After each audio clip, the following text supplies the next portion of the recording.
There you go. Welcome back, everybody. Hello and good morning or afternoon or evening, as it were.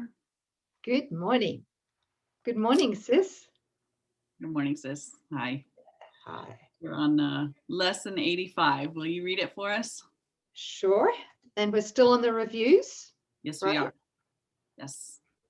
Lesson 85 is today's review will cover these ideas. The first one is 69.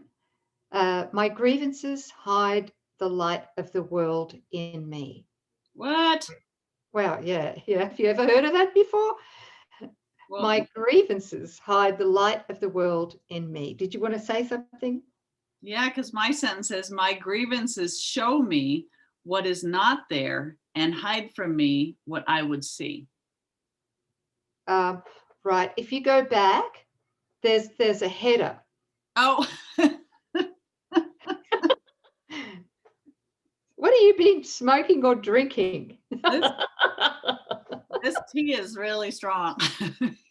Oh man, that ginger peach tea. Wow, I got right into the text. My apologies, everyone. Let's just back up. Shoop. Okay, go ahead, sis. Start again. So Remember, sorry. everything is perfect if we're prepared or willing, I should say, to to look past the appearance of a grievance.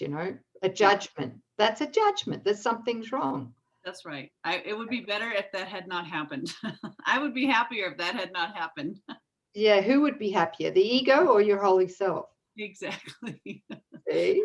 Right. Beautiful. Okay, so just for the third time, we must need to get this. My grievances hide the light of the world in me. Yes. Yeah.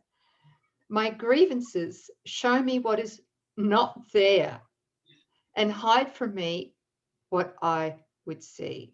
So I just need to stop, back up a bit, and let's just look at this. My grievances are my judgments. Let's unpack it.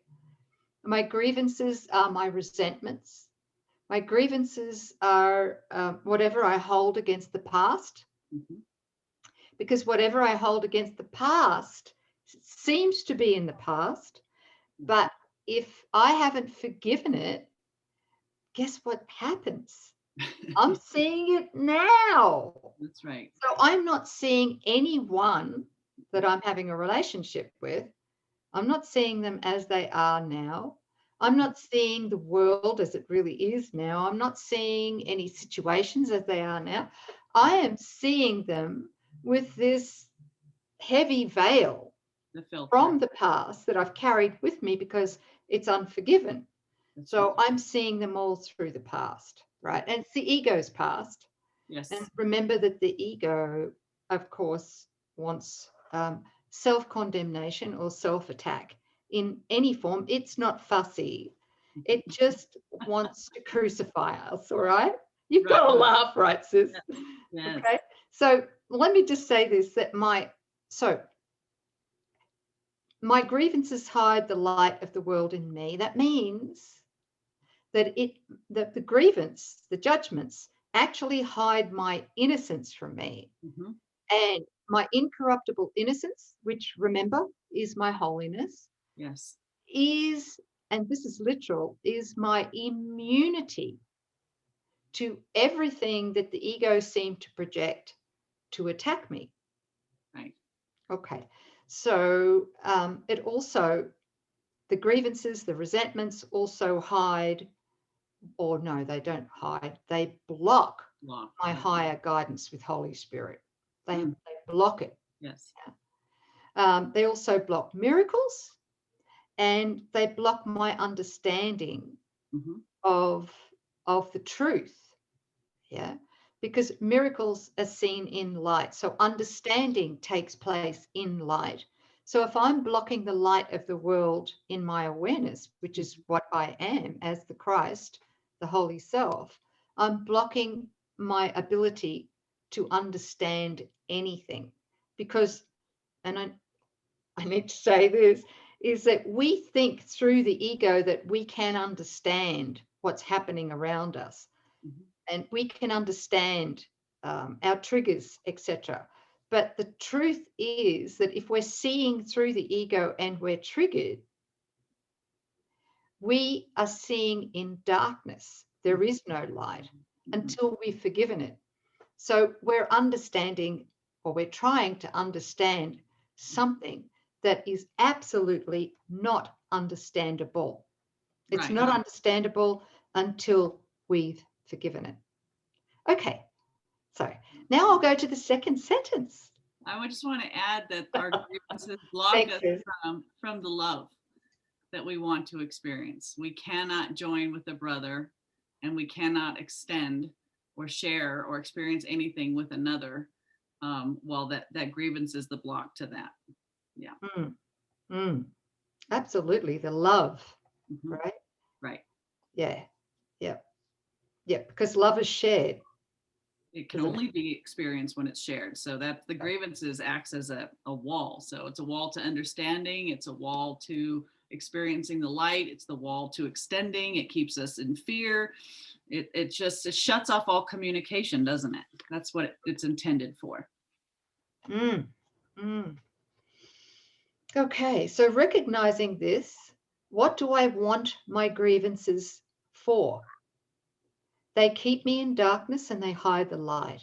Grievances and light cannot go together, but light and vision must be joined for me to see. To see, I must lay grievances aside. I want to see, and this will be the means by which I will succeed. Specific applications for this idea might be made in these forms. Let me not use this as a block to sight. The light of the world will shine all this away, and I have no need for this. I want to see. Beautiful. I like when he says, I want to see, and this will be the means by which I will succeed. What? I want to. I want it now. Instead of I wanted my grievances so mythical me can seem to have a separate experience. Now I really want to see. I want to drop all the grievances. I'm not going to go into down the rabbit hole or fuel or feed any false images or stories and witness to what isn't there. I'm just now recognizing they're all the same. They're all grievances, and they block my ability to know with a capital K, or to will with God. Yeah. So now we've made a new choice. Our desire determines our experience. So as we want to see it, we'll be assured of success. That's a really good point, sis, because I don't think when we're, especially if we're newbies with the course, or we've kind of absorbed it mainly intellectually and haven't really experienced the undoing of the ego thought system. But what we're going to do is we're going to forget that if we're suffering in any way, shape, or form, or being unfairly treated by somebody else or something, or disease or whatever, that we've actually chosen that through the ego, right? Yeah. And that we can choose again through forgiveness. Right. So thank you for that. Sure. Then comes the next piece, which is, it's still lesson 85.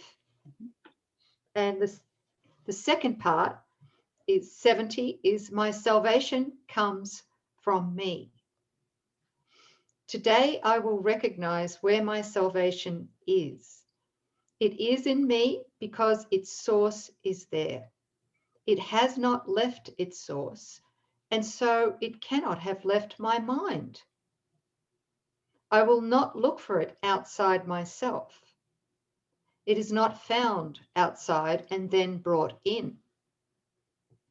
But from within me, it will reach beyond, and everything I see will but reflect the light that shines in me and in itself. Beautiful. So it's not outside of us, right? It's not in a new car or new clothes or. Yeah, a really big one, I think, is when we place our salvation in another.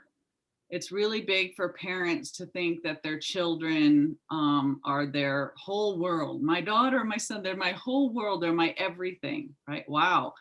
Or in the special romantic relationship, you put your whole self-worth and your holiness, the love that you are, you've placed it in someone else. So your salvation now lies in your relationship to that person. And that relationship is based on fear, and it's fickle, and it can change, and it's tumultuous and very painful until we recognize I keep reaching to someone to make me whole, to feel okay. And he's pointing us back. It's a U-turn. It's when you're feeling that lack, it's going within. God is in my mind. God is right here with me. What God is love. So if I'm seeking the love, where is it? It's a turning around within. And once you find it there, realize that, I and the Father are one through accepting the atonement, forgiving yourself for the thought that your salvation ever lied outside of yourself. That's where you make contact with the love that overflows. That's that fountain from within that's always pouring forth. It'll never dry up. It'll never change. It will never forsake you. It cannot leave you. And from that rich overflow, then you just extend liberally to everybody that you come into contact with. And that's, I love you, and I love you, and you love your children, and you love those in your relationship, but you don't idolize them. You recognize, I am that love. And then it just does what love does. It shares and extends. And that's beautiful. You'll never feel a sense of lack or anxiety. Very important teaching. Thank you. I think so. I think the specialness is the biggest one, where we place our salvation depending on the status of how we are with somebody else. Mm-hmm. Yeah. Very good. I hope that comforts somebody. Comforts me. Thank you. Yeah. Thank you. I'm just wondering where I'm at. Okay, so these forms of the idea are suitable for more specific applications. He's talking about my salvation comes from me. Let this not tempt me to look away from me for my salvation. I will not let this interfere with my awareness of the source of my salvation. This has no power to remove salvation from me. Not another person, not a situation, not a diagnosis, whatever, right? That's right. This has no power to remove salvation from me. Really, it's about resting deeply in that incorruptible innocence within. Right. Right. And just allowing it to show us or reveal to us in the light of the world we are, in the light, what really is true about ourselves or the situation. Right. Yeah. Yeah. It's in that innocence, feeling the innocence and love, where our mind is restored, that the kingdom of heaven is within us, not the body, but what we are. We have full access. We've been given, we are the kingdom of heaven. And that's God's will, and it's never changed. So you have a rich resource, an ever abundant resource right there within your mind that can answer every seeming problem. There's nothing the ego thought system can provide that can actually block the power of the kingdom of heaven, and that's within. So it's a turn within, seek within. The kingdom of heaven is here, but it's within you. That's what Jesus says in the Bible. It's not over here, it's not over there, it's within you. And here he is 2,000 years ago telling us this again. He really means it. We're getting it, Jesus. We really are. Thank you, everybody. Thanks, sis. That's beautiful lessons. Yeah. Thank you. Good reminders. Okay, we'll see you next time.